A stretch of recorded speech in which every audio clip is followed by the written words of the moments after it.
Hello, friends. Welcome to the Save What You Love podcast. I'm your host, Mark Titus. Today I sit down with AlexAnna Salmon. AlexAnna is president of the Igiugig Village Council in Bristol Bay, Alaska. She's of Yup'ik and Aleut descent and was raised in her home village in Igiugig.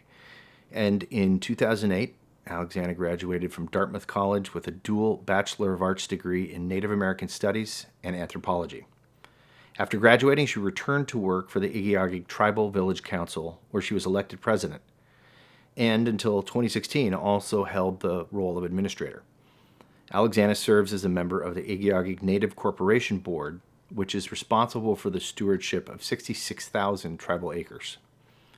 She is also serving on the Nilavena Tribal Health Consortium and is a member of the Smithsonian Museum of Natural History's Advisory Board.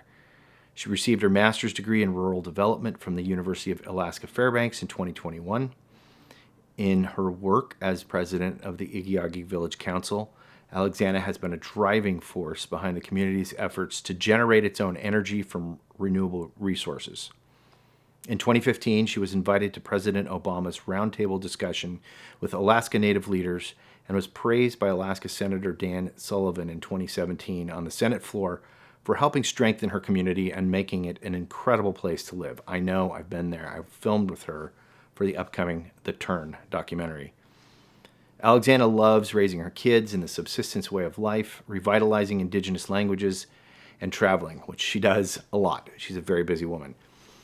In this episode, we talk about what tribal village life is like in remote Alaska, AlexAnna's father's legacy, and how she is manifesting it, energy, healthcare, and food independence in wilderness Alaska, why Bristol Bay is a treasure to be protected for all time, cultural wealth, and more.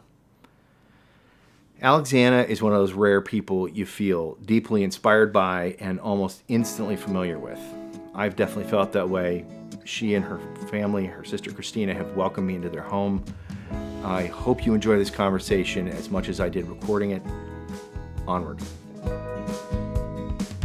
How do you say what you love when the world is burning down? How do you say what you love when pushes come to shove? How do you say what you love when things are upside down? How do you say what you love when times are getting tough?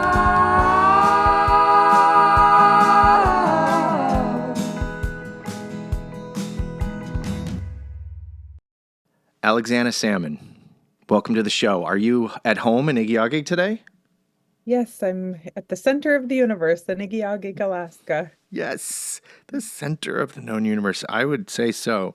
It is such a beautiful home that you live in and you work for, and we're going to talk a lot about that in a little bit. But let's get caught up a minute. And for folks who don't know you in our audience, can you just kind of give me, tell us your story. Tell us your history and your background, how and where you grew up, and little about what brings us to now. Okay, ababigay na ako iriaragmiungunga. I'm AlexAnna. I'm from Igiugig. I'm Yup'ik and Aleut, and I was raised out in this little village that is at the headwaters of the Igiugig River as it flows from Lake Iliamna. We are a deep salmon culture, so we've been living in place for over 8,000 years in just a ancient lived landscape. I was raised by my elders that were, they gave up their way of life out on the land to build a school in our community to keep our youth at home. So in that, I had access to the last generation of people who lived freely out on our landscape. And then to see how quickly things got carved up and the forces of colonization that resulted in us living year-round in a community.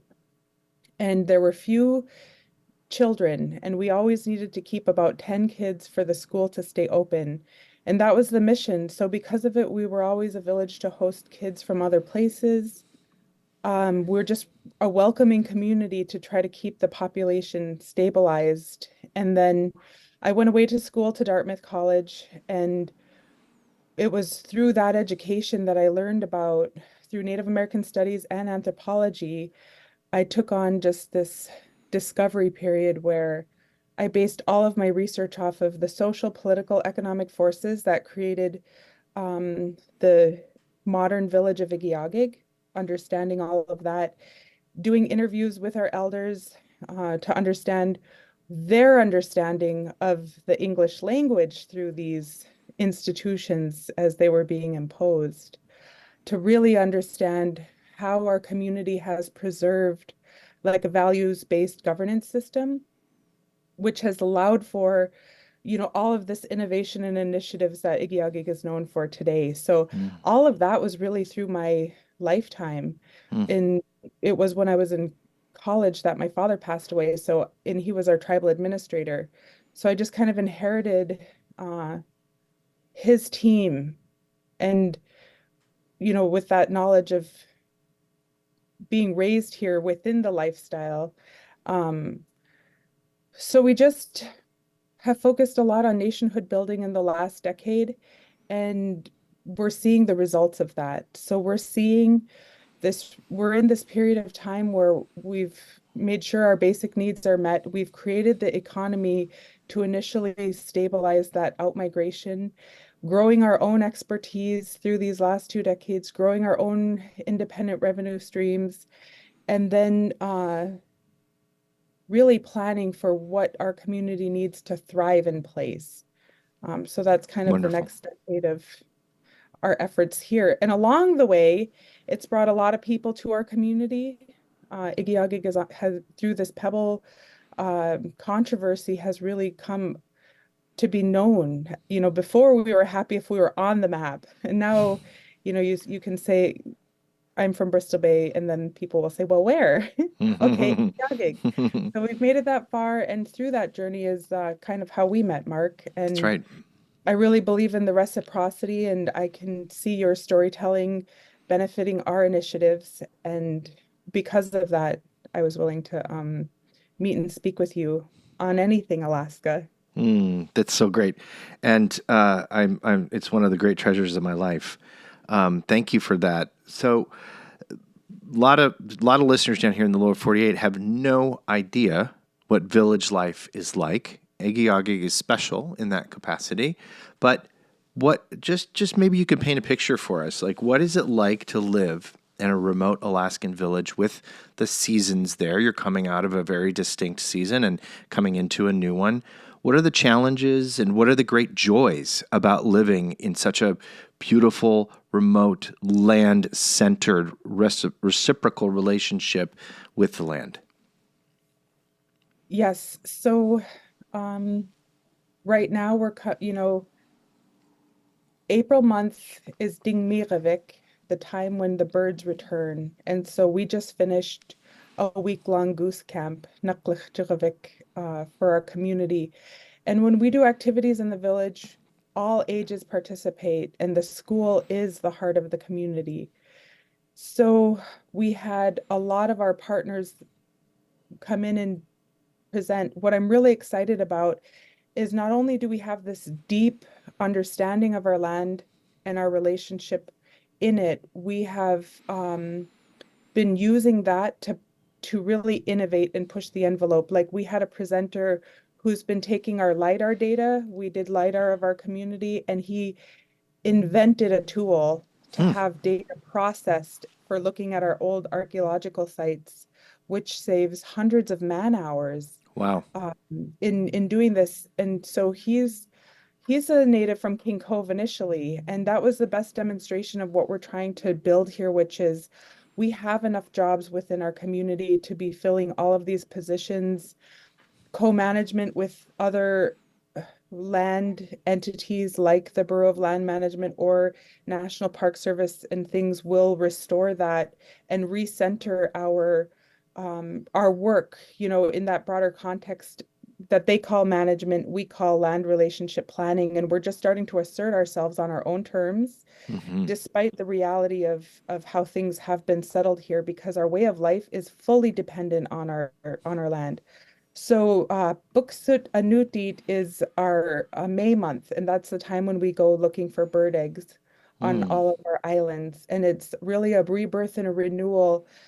You go from this like quiet period. Not only are there like no visitors to the community, really, the air traffic slows down, things go into a deep freeze.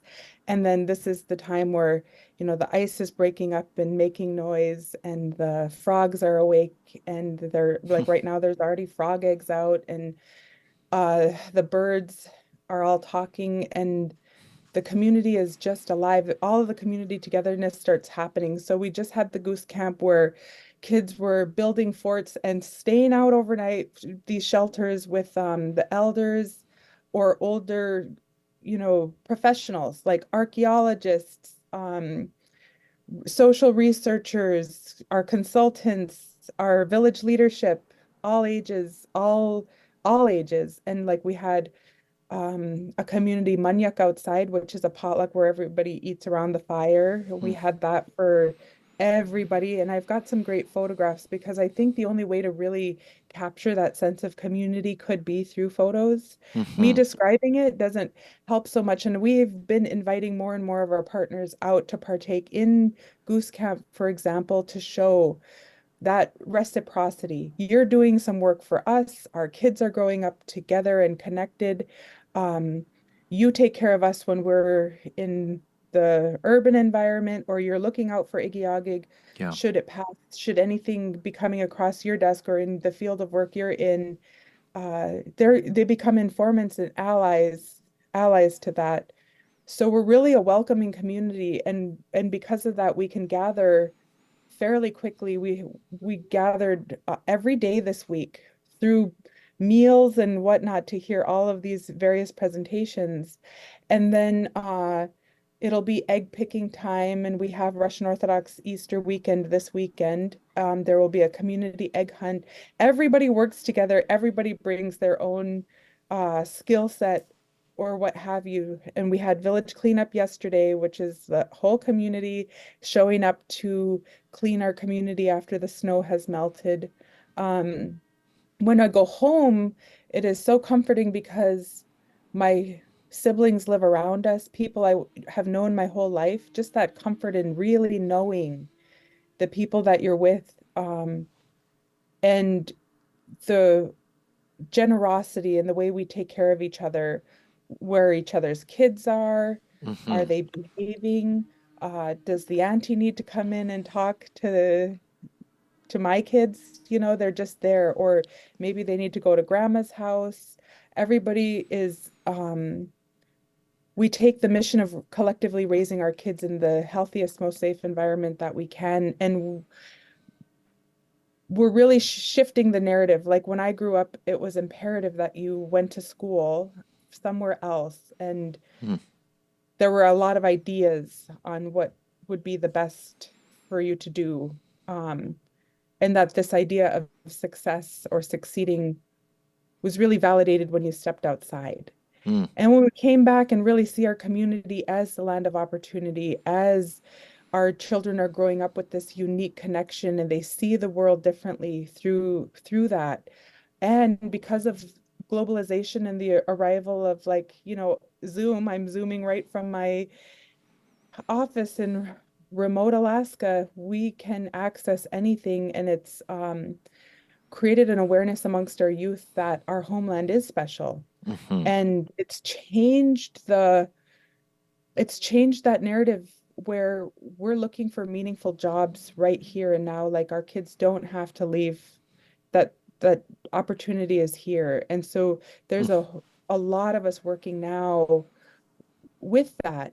And to see that happen in one generation for it to turn back around, um, has been so inspiring, and it really keeps me going because it's a lot of momentum, and it's a marathon approach. You're just Yeah. running a marathon that the farther and faster you run, the more things are aligning themselves, and so you have to keep going. Yes. It is so inspiring because I know you and I know your family, and I love you guys, and I love the work you're doing. I love to follow along with the pictures you so generously post.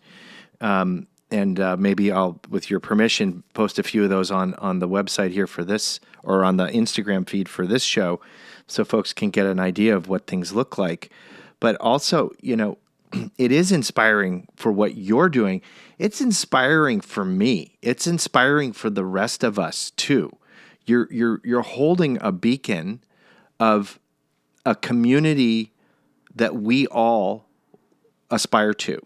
And you're doing it in your homeland, as you say, it's remote Alaska. But, I think the world can shrink when we, in the sense of feeling like we're so separated, when we get to a place of understanding that we are a part of this planet, we are a part of Mother Earth.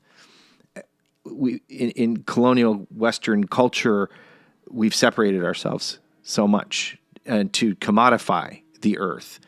And I think there is, as you are describing so beautifully, a turning into a different level of consciousness that, hey, that this is, maybe there's more here. And we need to aspire to a community greater than ourselves. That's why I just think that your community and your work, your family's work, and your community and your tribe's work is so important as an example, but also as a beacon for the rest of us to see that depth of community is possible. So I just koyana for that inspiration. I wanted to ask you about, well, as you know, my dad passed away last October, and I miss him every day. I know your dad, Daniel Salmon, died young at age 49. If you're comfortable talking about it, what does your dad's legacy mean to you? And how do you stay connected to it? That's a very deep question, Mark. He came from upstate New York, and he wanted fisheries biology, and he requested to work on the Igiugig River. And it's just part of this bigger narrative that I've been discovering, that a lot of things were put into play to result in where we are today. And he was a big piece of that for me personally. So he was our tribal administrator, and the racism of the region for our community to have a non-native represent like that was rampant, and that bothered me because he had a good heart. He had a good sense of the right and wrong. He invested in community because of the future generations, and he sacrificed not only his life, but he raised us up to be aware of the injustices so that we can change it. And it wasn't this powerlessness. It was that we were going to have the blood to actually serve in the positions to have this systemic change. And he was already blazing new paths. For example, setting up for-profit tribal subsidiaries housed by the tribe rather than through the Native Corporation, and using the 8A program and then it built the workforce development, and he could see decades down the road. So a lot of our financial stability came from him, as well as the acts of Congress that were needed to actually have the tribe on a foundation in the community. The way Alaska was settled, our federally recognized tribes have no foundation. We have no land. And so I really internalized all of this that I would hear. And our house was we're like headquarters. It was the meeting space for the Native Corporation and the council, and there were no places for people to stay. So anybody coming to work for the village would stay. And we just grew up in that environment of these deep discussions, and it was our way of life, as well as my father worked on the river. So we would help him at the fish tower, counting fish. We got to see that from an early age, how they were managing our fish relatives, and then the sonar technology, and the scale identification. So we were exposed to that type of science early. And then we got fish camp all summer with our grandmother, who was raised out on the land, and she was the most sovereign person we knew.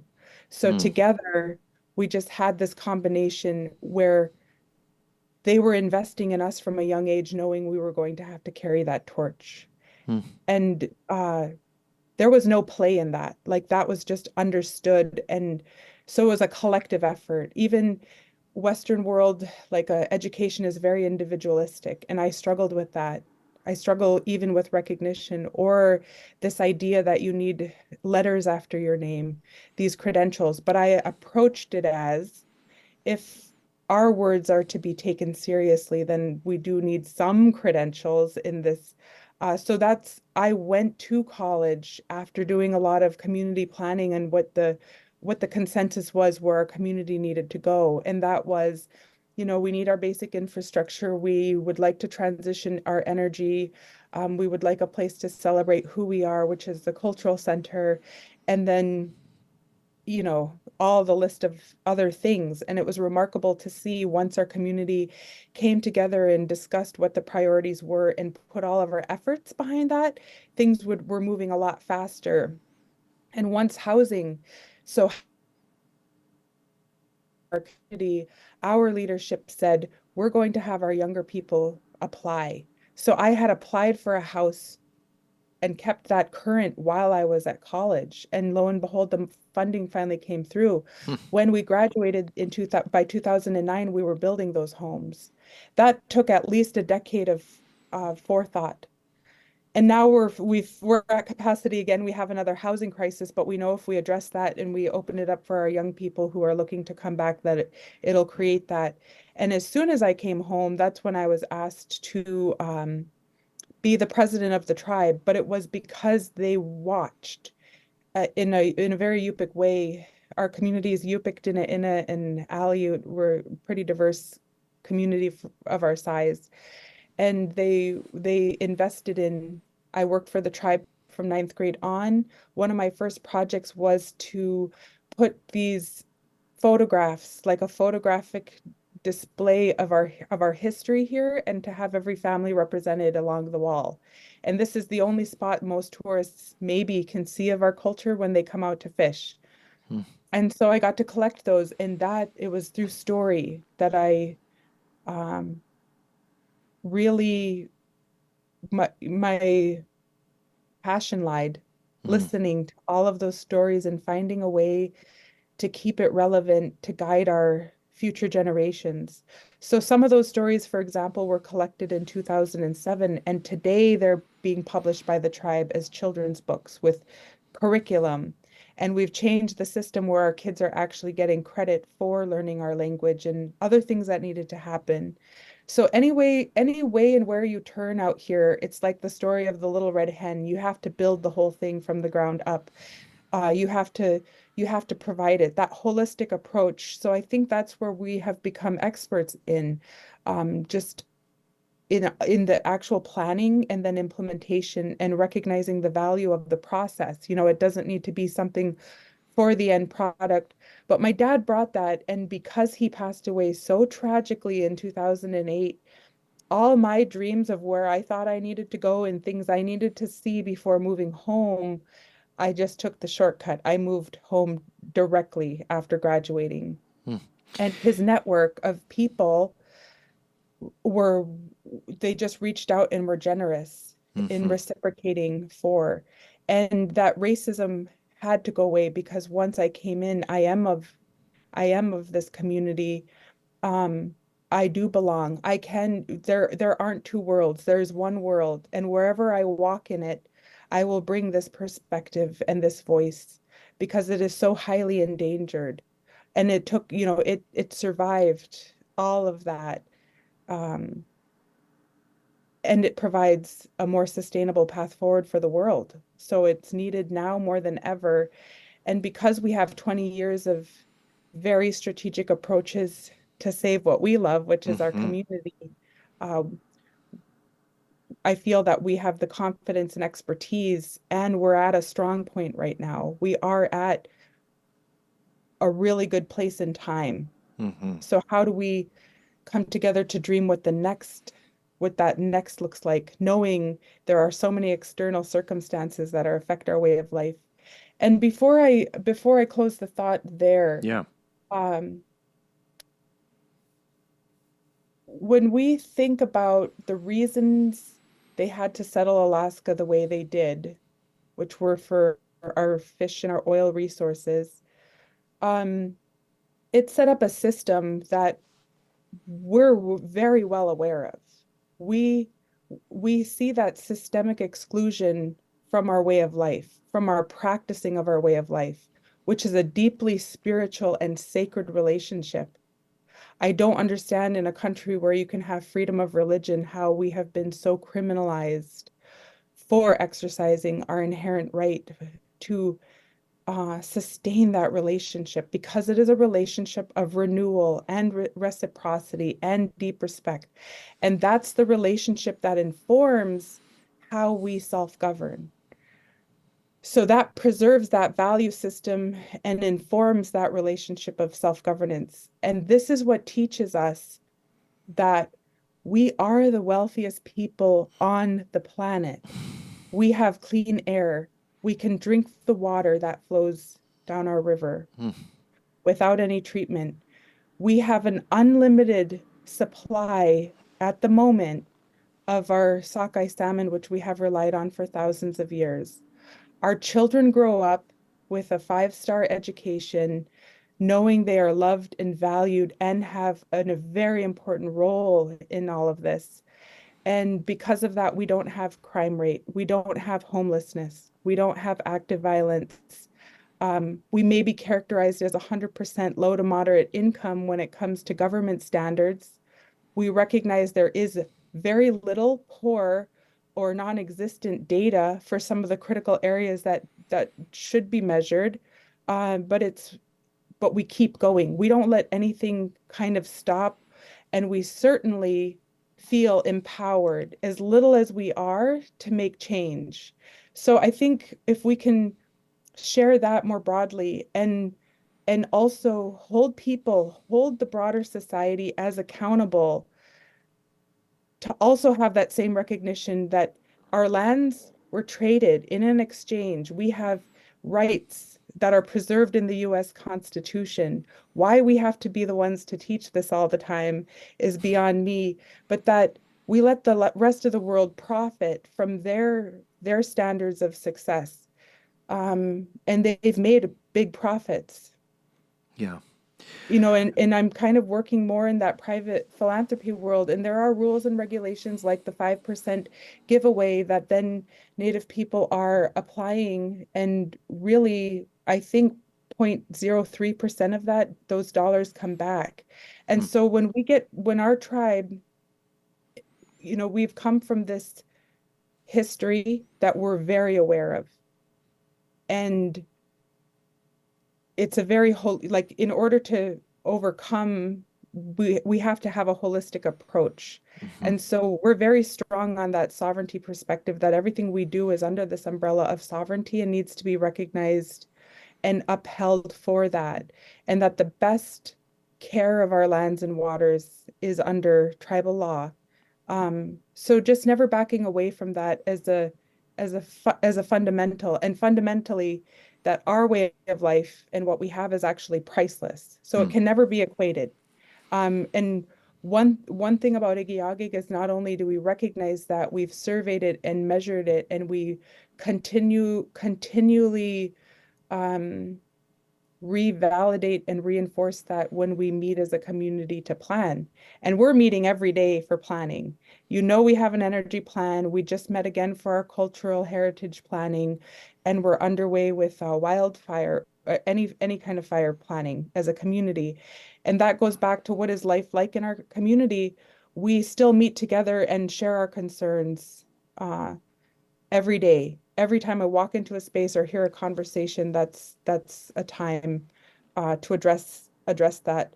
And there are different periods throughout the calendar. Like right now, we have a lot of togetherness, and then people will go commercial fishing. We'll go to fish camp.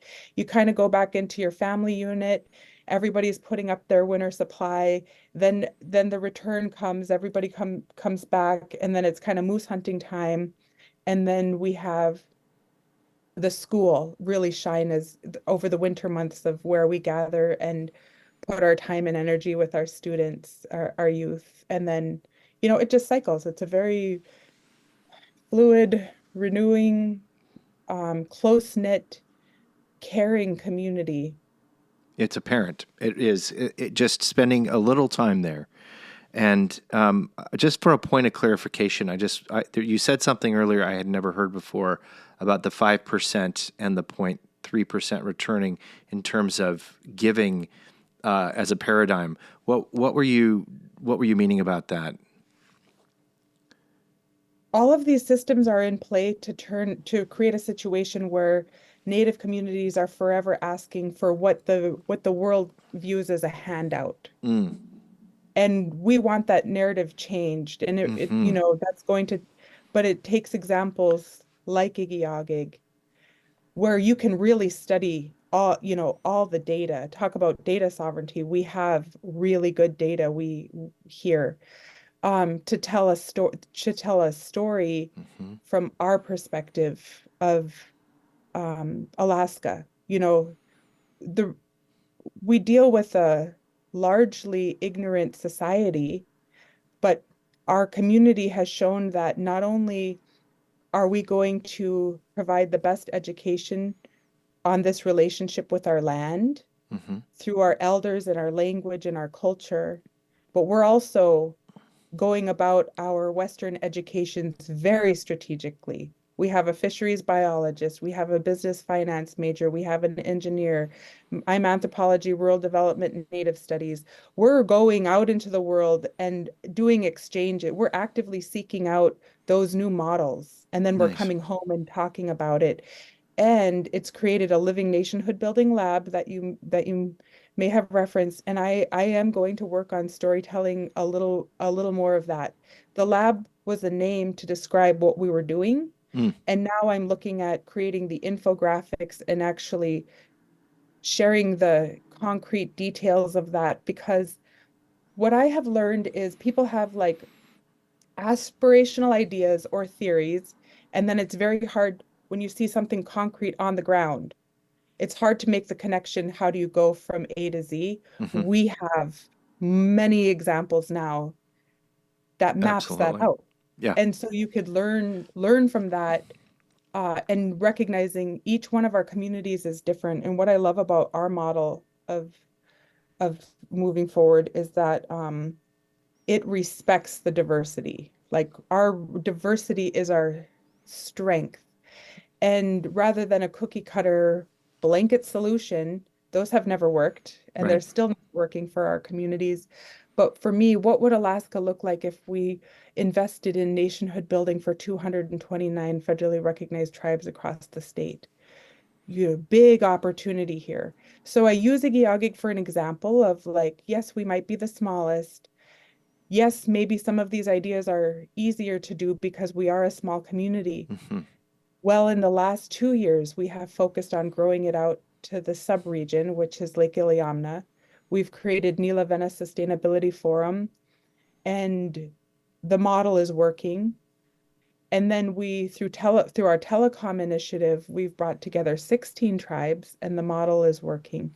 So even though we used Igiugig, one of the smallest, a nation of 70 people, we're also fairly easy because we don't have a city government, and we're within a borough, but like, that was a starting point. And the fact that we were able to work government to government in a region this big is proving that it does work. And then it can scale to the size of Alaska. And when you look at Alaska being 1/3 the size of the United States, when we talk about recentering this relationship with our lands, and that we sit on, 1/3 of the nation's federal lands, what is good for Igiugig, what is good for the Igiugig is good for the world. And if it's, we can scale this, we can scale it. That is why we are talking today, because I love this example and this story, and I want to continue to amplify it and be a part of it. Halftime. Did you know you could have the world's finest wild salmon shipped directly to your door? It's true. Our Ava's Wild Bristol Bay sockeye salmon is the lowest carbon footprint center plate protein on the planet. and it's packed with heart-healthy omega-3 fatty acids. Don't take our word for it. Ask chefs like Seattle's Tom Douglas and Taichi Kitamura, who are serving our sashimi-grade wild salmon in their award-winning restaurants. You can have the exact same fillets we deliver to them shipped flash frozen to your door.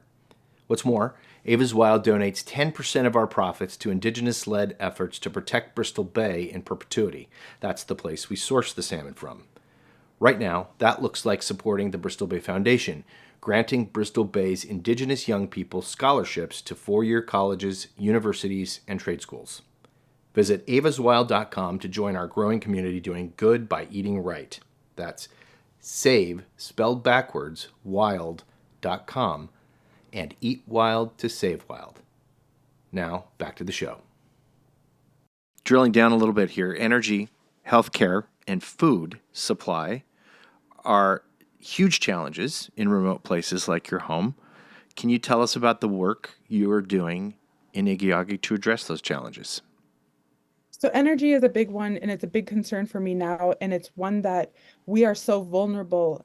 Everything matters. So you have to take a holistic approach for it. I don't have it in front of me, but I use our energy planning as the best example of putting a plan on paper and while you're actually implementing.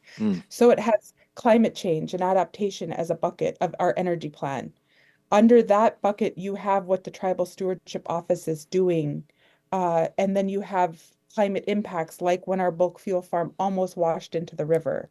And that had to be protected. So you have infrastructure. So then you have infrastructure as another bucket, knowing how they're all related. So the infrastructure, we have our generator that needs to speak with our battery energy storage system, which has been designed to plug in different types of renewables. We have our river hydrokinetic project. We have a proposed solar project. We've been using wind turbines, and we have had a wind feasibility study. So we've had all of those running concurrently. Put in the battery energy storage system that can accept all of that. We're having a lot of programming challenges right now, and there are permitting. The permitting. We have 2 devices in the water, but that's an example of the infrastructure and defining and putting a dollar amount to what's needed there for this transition. All the while, we have to keep the diesels maintained as well. And the diesel generator and the way we generate electricity from that has become highly computerized, and everything has become more expensive in this modern era. Workforce development is another bucket, and a lot of what we've been doing is training on the job, how to maintain and operate these systems. And so like we just held a solar home energy course in conjunction with the Bristol Bay campus. The professor came over, about 15 of our 70 people took a home energy class in conjunction with our goose camp. And then the other is energy efficiency and conservation. Conservation, not using excessive amounts just because it's available, or finding a way to, maybe we can electrify things. And so we're informing our new construction to be able to be all electric should we. And then really defining the problem by user. Who are the biggest users? Why, what are the measures? And going back, energy conservation is really important. It's not talked about a lot in relation with renewable energies, but it's a very important part of the equation. And I use the seal oil lamp a lot.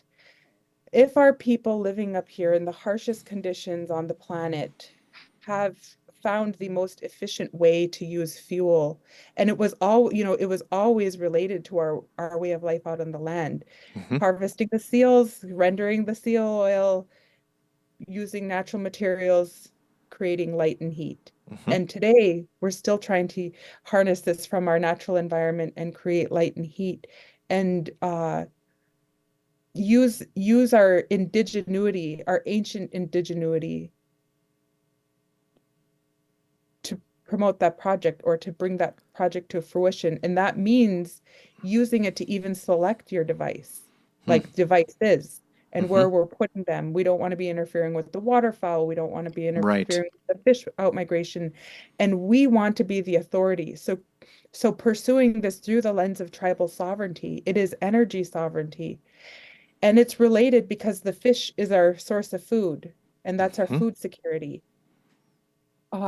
it's a $2 billion renewable industry. A lot Right. of the world would assume that our community receives a lot of our revenue from fish and would be mortified to find out that people living in Igiugig receive more from the permanent fund, which is initially off of oil based, than we do from the Bristol Bay fishery. Hmm. Meanwhile, we're at the headwaters of the river, providing like 70% of the world's last remaining sockeye salmon. Right. So yeah, there are big systemic issues. Uh, so it's like you've got to change the system, you've got to prove out your own diversified portfolio, whatever that looks like, and maintain a happy, healthy community whilst doing that. Well, and here's a spoiler alert, or not. Maybe it's just a plug. But for our listeners out there, AlexAnna is going to be featured in my third film, The Turn, as is Igiugig, and you're going to be able to see images and some of what we're talking about here in action. This village leading the way and coming to life in a very beautiful and holistic way. When we talk about food, obviously salmon are the lifeblood. They are the lifeblood of the land and the river systems there. But you've taken steps, and I know this came from your dad, you're taking steps to have healthy greens and vegetables available for your residents. Can you talk a little bit about that as well? Yeah, so food security is very important to us. And out of the visioning the community did starting in 2001, they really wanted a local foods program and a greenhouse and supplementing our subsistence way of life with more of an agricultural way of life. And so we set aside a plot of land. I joined the Alaska Marketplace competition and actually won the initial greenhouse that we have, which is a potential for a four seasons greenhouse, but that was put in by 2009. And we started holding local classes on gardening and doing soil testing and then expanded upon that. And in partnership with like Calypso Farms, there's a lot of partnerships available, even through cooperative extensions and whatnot, to bring these resources to the community and to also pursue this on our own terms. Like with our adaptation work, we're also looking into salmon berries, our own berry that lives on a latitude where it might migrate north through what we see happening with climate. So let's study and understand that too. Um, just so we can be aware of, what is the greatest impact to this. But you mentioned healthcare as part of Yeah, it. It I was did. really, we were underserved or Hmm. not even served when it came to healthcare. Behavioral healthcare was non-existent. And so in the 2000s, the Lakes tribes, which would be Nundalton, Iliamna, New Halen, Pedro Bay, Kokkinok, and Igiugig, we banded together and built a regional clinic up in the community of Iliamna.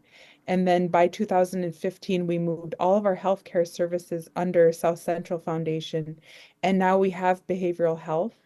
And now our clinics, we have really good data on our clinics. And the communities are prioritizing what our clinics need, like a backup generator or whatever new improvements.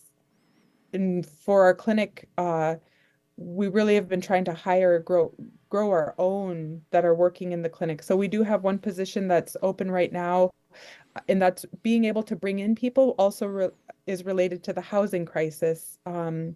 So we don't have enough housing for another health aide to move in at the moment, but we do if a local would sign up for the job. But that healthcare is really, really important, knowing what the costs are. So every tribe has a health representative, and we meet quarterly. At the end of this month, I will be going to Pedro Bay because we have a ribbon cutting for their new clinic. And the IHS Indian Health Service Director, who is a Navajo, Rosalind, so she's coming out for that event. So when we meet quarterly, it's a chance to meet with all the tribes and talk about opioid settlement funding and how we are using that. Igiugig received ours and we've been using it for cultural abatement activities and sharing sharing what that looks like and helping inspire what other communities are doing. But it was through my position as the health representative that I got a deeper look at the inequalities of the world, which was facts. Mm. It costs $6 million to operate, staff, and run all of our clinics every year. It costs $9 million for them to have an internet connection for telehealth. Wow. Okay, so Wow. let's follow the numbers here and then find out through federal government subsidies that pay for up to 99%, the schools and the health clinics were not raising a fuss over how telecom was building out to our region. Fiber runs through my village Hmm. to serve those institutions. Because of tariff law, we were having poor service. Hmm. And during COVID times, we found out that we didn't have the ability, our little village of 70, to get everybody on the phone at one time. Hmm. Shocking. And then nobody had an internet connection where we could reach everybody at one time. So what does that look like? It looks like SalmonNet now. Southwest Alaska Long Haul Microwave Optical Network. This is the first time our That's tribe so awesome. put in funding so that we can own the final mile and Hmm. that we would have leverage for the mega corporations that are extending fiber throughout all of our lands for us not even to be the beneficiary. So we're changing that. And Wonderful. it's been a combination of awareness of all these new systems, who's serving in them and how are they working, and then the funding opportunities and what funding opportunities are coming through where where it's a tribal set aside. And then how do we also invest in the programming to grow our workforce development and to maintain it once it's built? Wonderful. Well, as you know, in the work that we do with selling the salmon from the most prolific salmon region in the world and the most sustainable and regenerative, we're donating 10% of our funds back to the region to give four-year college scholarships and trade school scholarships because of what you are saying. This is the most, in my mind, the most effective way we can contribute back to where we're taking something from the region is to invest in her other greatest treasure, which is you, the people of the region. And again, you are leading the way on this. Speaking of salmon, I would be remiss if we didn't talk a little bit about what makes Bristol Bay so spectacular and unique as this sanctuary, this stronghold for wild salmon, for wild sockeye salmon in particular. It's an indigenous place. Bristol Bay has it's the convergence of the Aleutic, the Nilavena, the Yup'ik. Everywhere you see the overlap and thousands of years of coexistence, it means it's a rich, rich place. It's got rich waters, and we have these rich cultures that taught us inherently the sustainability, aspect that we are to pass this on to our future generations. So that led to you didn't have disturbance of this watershed. There were no major disturbances. We're not talking about a restoration project of any sorts when we look at Bristol Bay. It's pretty much a blank slate. That's right. And then you have the glacial fed, you have the minerals. Those minerals are all serving a purpose for the nutrient-rich watershed that we have and the ecosystem, all of it, the birds, the waterfowl, the role that they play, the deep cold that we get and the breakup and the renewal that comes, that renews this environment, and that it's resilient to climate change, that the warming climate has, but our deep lake has preserved the colder temperature, water temperature. Even though we're warming, it's just been able to be more resilient. I think Lake Iliamna, to think about, imagine standing on the shores of Lake Ontario, but it having its natural shoreline. Hmm. Lake Iliamna still has that. And that's what I would like to see letting a lake of this size keep its natural state because of the harm that happens, the more you make Mother Nature stay and do the same thing and not not have the ability to renew itself in ways Western science has still not figured out. And so until Western science figures out some of this, it's not a good idea to go and have large scale disruption of an ecosystem you don't yet understand. And that's also the main message. This ecosystem is so rich and complex and diverse, it is not understood. Well, speaking of that, and if you've been not come out of the COVID shadows yet, or have been living under a rock, or just tuning into this podcast for the first time, perhaps you have not heard about the proposed pebble mine. And in that case, Alex, would you give us a quick primer on what that is and where we are today with the threat that resides upstream of your village and has for several decades? Yes, so the mountains that feed into the Lake Iliamna watershed also contain copper, molybdenum, and gold. And so the Pebble Project, which the junior mining company is Northern Dynasty, they proposed opening up North America's largest open pit mine. And there's a Pebble West and a Pebble East, and it's all, for the most part, on state land. So they were applying for the permitting for this mega project, which would have resulted in a situation where our own communities would become minorities in our own homelands. That's how massive of a project. And that we have 70% of the last run of wild sockeye salmon. And they were proposing that mining and the fish can coexist, even with massive disruption at the headwaters of our creeks that are known for saving our people during starvation times of the past. Delarik Creek, Lower Tulare Creeks, those creeks are what saved during starvation times long ago our people, like the breadbaskets of our watershed.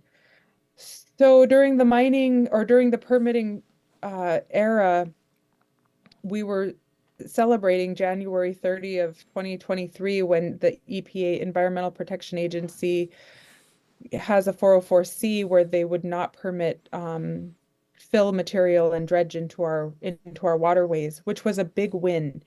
However, a lot of people kind of felt like the pebble problem was solved with that. And there isn't one solution when you have a deposit of this magnitude. Mm-hmm. And our people knew it. Like the old prophecies, they would say fish, furs, and gold. People from the outside are going to be coming for those things, and once they get them, they will leave. Meaning we will still have to live here with the impacts. And we did. We lived with the fur industry impacts. We're living with the fishing industry and what that has done. When it comes to the mining, it was an all or nothing. Mm-hmm. We gave our entire lives to not, in three areas: advocating for these protections, and then blocking access, trying to block the areas that the mining industry was using for permitting, including Igiugig's own lands for the port. So we've been front and center at those consultations. And then community initiatives, because at the end of the day, our communities do need to survive out here. Mm-hmm. We do need an economy. Pebble was proposing the easy button to come out here and extend power and electricity and put all people to work so that we're not sitting 100% low to moderate income, or all the solutions, and they would provide the infrastructure so that we would have cheaper cost of living out here. It was being proposed as a complete easy button. Instead, what does that look like today? We've opened up tribal stewardship office, and it's a start. We're providing some part-time jobs that are aligned with what our people are most concerned or passionate about. We have opened a language program, and we're partnering to make it a region-wide program, but it's providing meaningful employment, and we're proving out career paths in language and culture work. We've got students in school right now getting their Yup'ik certification and Dina certification degrees. So And then we have Igiugig's Community Cultural Center, which I'm actively fundraising for at the moment. But we are we are an entrance point for Katmai National Park. And how do we look at cultural and ecotourism? What is the future we're envisioning, knowing we also need to survive in place? But it's those three things. It's advocating, continually blocking the access, and then it's providing the economy, the regenerative economy that our people want. And I think it'll create healthier and happier communities. But just on Wednesday, we had Congresswoman Peltola introduce the bill to prohibit and restrict certain actions in the Bristol Bay watershed and for other purposes, which will codify that 404C decision of the EPA. Uh, and at the same time, we need the private philanthropic world more than ever. So this summer, Igiugig is opening up for some trips so we can have information exchanges on our land back campaigns, on the work that we're doing with language and stewardship, so that people can get a holistic idea of all that it entails to protect in place and sustain in place this community that has given everything to protect what we love, which is our people, our culture, our deep connection to our lands and waters. It's just beautiful. I know to wind this down now for today, we're going to be in touch for the long haul, but to wind this down for today, I know there's some joyous news. You're going to be getting married in August, and I am so grateful to have an opportunity to go and take some pictures with you and spend some time together. You're marrying a great guy, and I have no doubt that your dad, Daniel, will be there in spirit. And I know from the recent article that came out vis-a-vis your alma mater, Dartmouth, which we will link to in the show notes. It's a beautiful piece that you and I share a feeling and a resonance about cues from the unseen that kind of help, however those things manifest, guide us in our daily lives and in our bigger vision. And it feels like, especially according to this article, that your dad certainly did that when he left this seen part of the world. Do you want to talk just a little bit about that inspiration that your dad gave you after he passed from this realm, and your hopes and visions for the future, such that he instilled in you, and on this joyous occasion that's coming up in August, what your dreams are for the near future, for your family, and for this wonderful place that you call home? So I do have a little nephew who carries on his name, and he's Daniel Salmon. And he will be wearing a bow that is the topography of the Igiugig River in the color Forget-Me-Not blue. Oh my God. So I Perfect. have, really sentimental pieces of the wedding, because I am worried about how I will feel. But I have to be thankful.